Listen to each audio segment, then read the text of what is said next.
Hizbullah kembali menargetkan pasukan pertahanan Israel di perbatasan. Detik-detik penyerangan perlawanan Lebanon itu diunggah melalui telegramnya pada Jumat 1 November 2024 malam. Dalam unggahan tersebut, Hizbullah dinarasikan telah menargetkan posisi tentara Israel saat tengah rapat militer. Tanpa menunggu lama, Hizbullah langsung melancarkan serangan mematikannya ke posisi para IDF yang sedang berkumpul.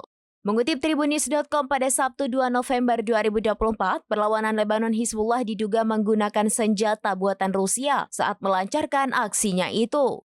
Hal itu tampak dari beberapa bagian di badan senjata yang tercantum tulisan berbahasa Rusia. Akibat serangan maut itu, lusinan tentara IDF terluka dan beberapa di antaranya dilaporkan tewas di tempat.